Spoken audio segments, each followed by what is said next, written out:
Hadir Al-Quran dari anggota DPD RI Komisi 1 Dapil Maluku kepada TPQ Tahfizul Quran Waringin. Kepada yang terhormat anggota DPD RI Komisi 1 Dapil Maluku dan Ustadz Randika Tuange selaku pimpinan TPQ Tahfizul Quran Waringin dipersilahkan maju ke depan untuk prosesi penyerahan.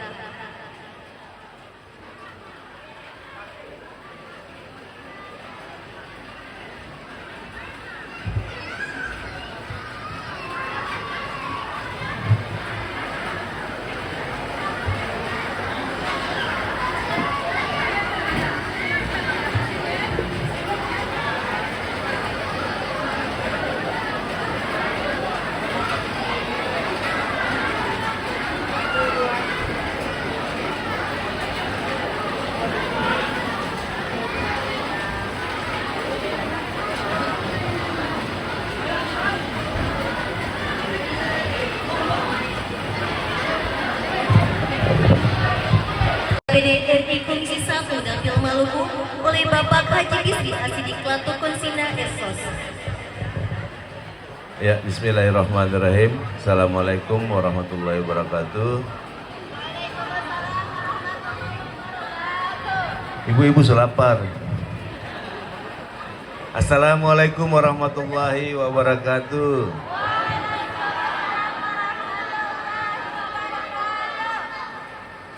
Yang beta hormati Bapak Ibu hadirin dan hadirat yang berkenan hadir di sini, yang beta hargai dan muliakan Pak Ustadz beserta para santri yang luar biasa. Puji syukur atas kehadirat Allah Subhanahu wa taala pada kesempatan yang berbahagia ini. Ini kali kedua beta datang ke sini mengunjungi adik-adik di sini dan Bapak Ibu masyarakat di sini. Ya, rasanya masih sama,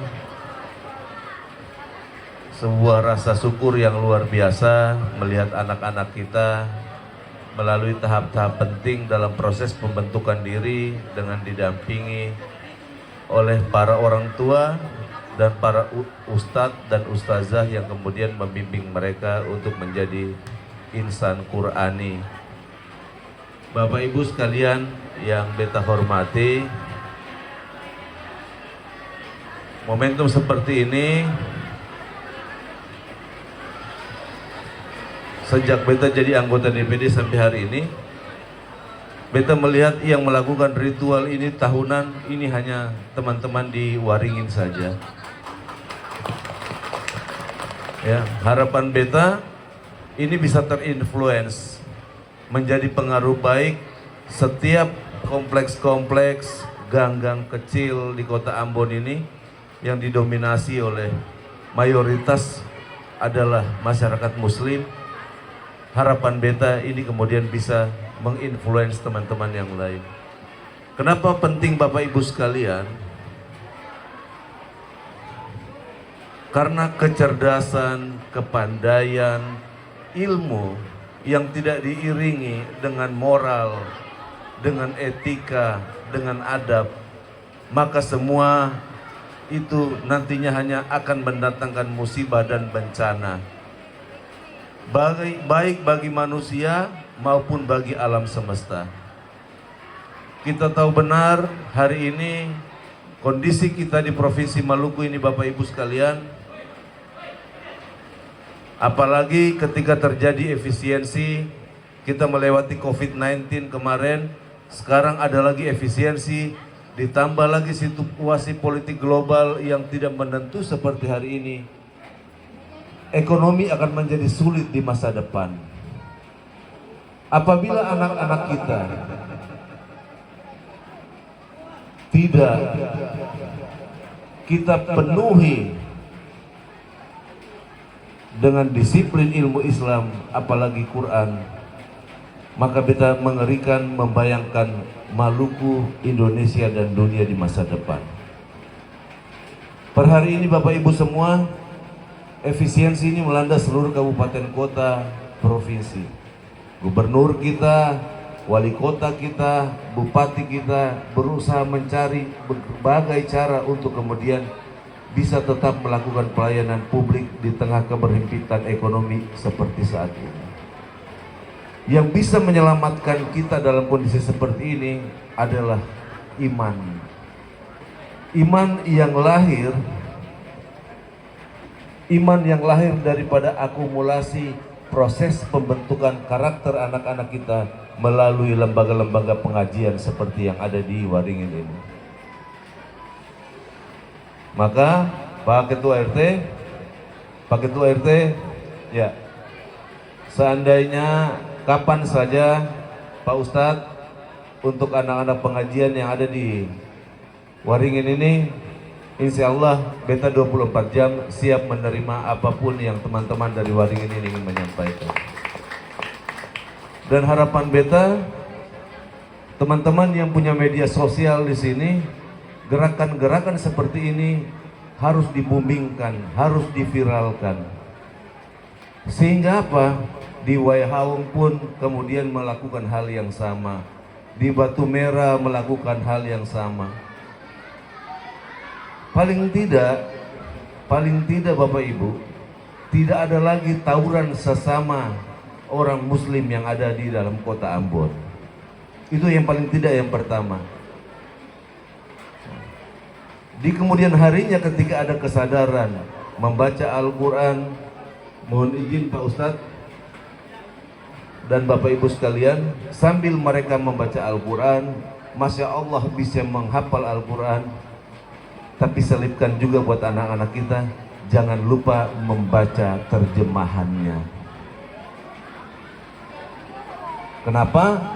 Jangan sekedar indah dibaca, jangan sekedar kita puas sampai ke anak-anak kita bisa menghafal, tapi kita harus pastikan anak-anak kita memahami isi dari Al-Quran itu sendiri. Kita hari ini Bapak Ibu semua, ya beta saya bicara agama lain, beta bicara katong di Muslim, katong krisis kepemimpinan. Krisis kepemimpinan yang Qurani. Yang bukan sekedar bisa membaca Al-Quran, yang bukan sekedar bisa menghafal Al-Quran, tapi bisa menjiwai Al-Quran dalam kehidupan sehari-harinya. Banyak pemimpin yang lahir, tapi karena pengetahuan Al-Qurannya kurang, dia mungkin juga tidak hafid seperti adik-adik di sini. Akhirnya dia bilang sudah, kalau ada sedikit-sedikit ke penyelewengan, dia bikin penyelewengan. Karena apa? Dia tidak masuk, dia hanya melihat samudra Quran dari jauh. Dia tidak sempat mandi di dalamnya, apalagi dia menyelam di dalamnya untuk mendapatkan dan melihat, merasakan keindahannya samudra dan lautan Al-Quran itu sendiri. Seluruh rangkaian proses ini beta harapkan dan beta doakan, Bapak Ibu, katompu adik-adik, anak-anak yang sudah hafal Quran ini, beta mau bilang pada Bapak Ibu semua, yang pertama insya Allah Bapak Ibu dong ada jaminan kaki sebelah ada di surga. Kalau ditambah lagi mereka berakhlak karimah misalnya, mereka punya perilaku yang baik, ada sopan santun, ada adab. Makanya banyak para ahli sufi yang menyampaikan bahwa ilmu tanpa adab itu ya sampah. Jadi pengetahuan adik-adik ini, mereka masuk ke dalam dunia Quran ini harus diberi barengi dengan Bapak Ibu mendampingi mereka untuk kemudian melakukan interaksi sosial dengan manusia dengan baik. Ada adab, ada sopan santun, ada etika. Karena hakikat daripada turunnya Quran ini semua, mohon izin, tidak lain dan tidak bukan untuk kemudian memanusiakan manusia. Memuliakan sesuatu yang Allah paling muliakan, yaitu manusia. Makanya ada satu ayat di Al-Quran itu bunyinya kira-kira begini. Maka setelah kusempurnakan penciptaannya, maka kutiupkan ruhku ke dalamnya. Maka tunduklah engkau penghuni langit kepada Adam dengan bersujud. Padahal di Islam sudah jelas-jelas dilarang katong yang boleh menyembah sesuatu selain Allah. Tapi surat itu mempertegas bahwa tunduklah engkau penghuni langit kepada Adam dengan bersujud. Saya pikir, mohon maaf Pak Ustadz, Pak Kiai kalau saya ngomong di sini ada yang salah menerjemahkan ayat ini. Tetapi saya kemudian memahaminya bahwa memuliakan manusia, memanusiakan manusia itu adalah puncak daripada nilai tertinggi daripada Islam itu sendiri. Kalau ketemu adik-adik sudah hafidz Quran, insya Allah besok-besok dong mau masuk polisi, dong mau masuk tentara, dong sudah punya poin plus, dong satu langkah, dua atau tiga anak tangga melebihi teman-teman yang anak-anaknya tidak hafidz Quran, tidak memahami Quran dan tidak bisa baca Quran. Harapan beta, adik-adik di Waringin ini satu ketika mereka akan lahir menjadi pemimpin di kota ini, menjadi pimpinan di provinsi ini. Satu ketika dong ini bisa berdiri ganti beta pun tanpa di sini dengan kapasitas keilmuan dan kapasitas akhlak dan moral yang jauh lebih baik dari beta dan generasi yang ada hari ini. Supaya apa? Supaya kesejahteraan buat ketumpung masyarakat di kota ini bisa terjamin karena pemimpinnya hafidz Quran. Supaya apa? Memastikan bahwa Provinsi Maluku tidak lagi menjadi 4 daerah termiskin di Indonesia. Karena apa? Karena pemimpinnya hafidz Quran dan memahami bahwa memanusiakan manusia adalah tugas dan kewajiban kita sebagai khalifah di muka bumi. Tanpa kesadaran seperti itu, pemimpin-pemimpin yang lahir nantinya akan sibuk memperkaya diri dan keluarganya sendiri. Ini adalah sebuah prosesi yang baik. Saya tidak melihat ini sebagai kegiatan seremonial, tapi hendak saya ingin melihat ini sebagai bagian daripada ritual kebatinan untuk menciptakan pemimpin-pemimpin Maluku masa depan. Saya pikir ini harus dipertegas di sini. Di dalam tema ini harus dipertegas. Anak-anak kita, adik-adik kita harus diberikan sugesti yang positif tentang masa depan mereka. Jadi mereka tidak sekedar berpikir beta hafidz Quran, beta letakkan surga. Ini kan sugesti Bapak Ibu ya. Tapi kalau Bapak Ibu berkenan, Pak Ustadz, sugestinya harus kita tambahkan di sini. Untuk menciptakan calon-calon pemimpin Maluku masa depan. Agar apa? Mereka terobsesi untuk menjadi pemimpin. Bapak Ibu semua, banyak orang cerdas di sekolah, banyak orang pandai di sekolah. Tetapi ketika lulus SMA, ketika habis kuliah, katong lihat dong menjadi orang biasa-biasa saja. Hasil surveinya, hasil kajiannya membuktikan sederhana. Orang tuanya di rumah tidak memberikan sugesti positif agar anak-anaknya ini punya mimpi masa depan, apa yang dia akan wujudkan sebagai mimpinya di masa depan. Jadi kalau adik-adik, anak-anak ini ada yang ingin masuk tentara, Bapak Ibu suruh dia nonton YouTube tentara, TikTok tentara, begitu juga dengan polisi. Biarkan dia mau tidur dia ingat tentara, dia mau tidur dia ingat polisi, dia mau tidur dia ingat gubernur, dia mau tidur dia ingat wali kota, dia mau tidur dia ingat bupati. Karena dengan memberikan tontonan yang seperti itu Bapak Ibu sekalian, kita memberikan pesan ke alam bawah sadarnya. Alam bawah sadarnya itulah yang nantinya akan menuntun dia, akan menggiring dia, akan memotivasi dia, akan menginjeksi dia untuk dia mewujudkan mimpinya. Jadi jangan segan-segan setiap kali dia mau tidur, nak jangan begadang, karena orang yang mau jadi tentara itu nggak boleh begadang. Tapi kalau dia sudah menikmati kehidupannya, dia terobsesi untuk jadi tentara, maka insya Allah dia tidak akan terjebak dengan minum-minuman keras. Karena mau jadi tentara dia fisiknya harus kuat. Mau jadi polisi dia harus punya fisik dan kedisiplinan yang luar biasa. Bayangkan seorang hafidz Quran, seorang yang setiap hari membaca Quran, kemudian dia muncul menjadi pemimpin, muncul menjadi tentara. Maka dia tidak akan jadi tentara yang pukul-pukul orang di jalanan. Dia tidak akan jadi polisi, oknum polisi yang suka peras-peras orang di jalanan.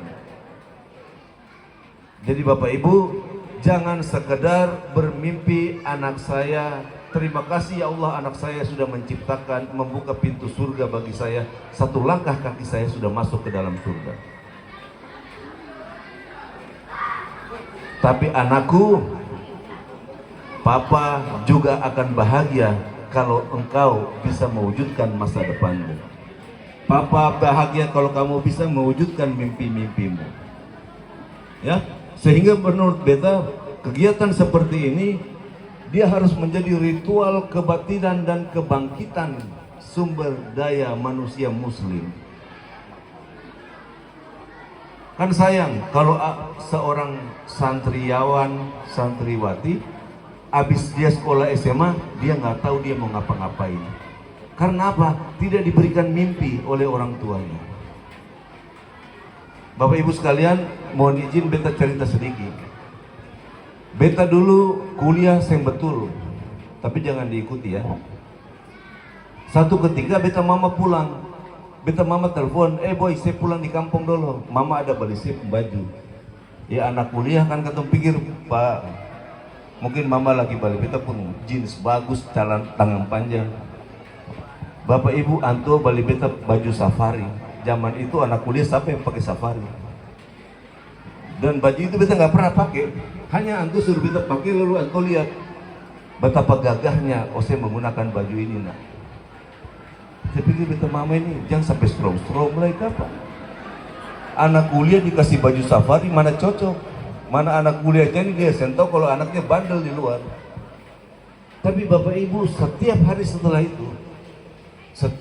setelah itu beta bermimpi pakai pakaian itu.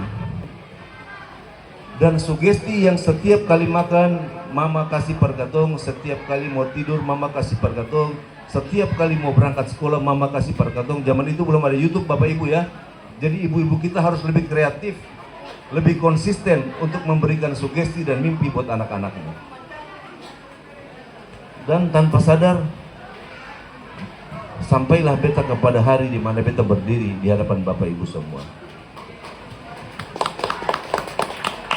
Jadi ibu-ibu sekalian, apapun kondisi ibu-ibu hari ini adalah fase di mana ibu-ibu berjuang.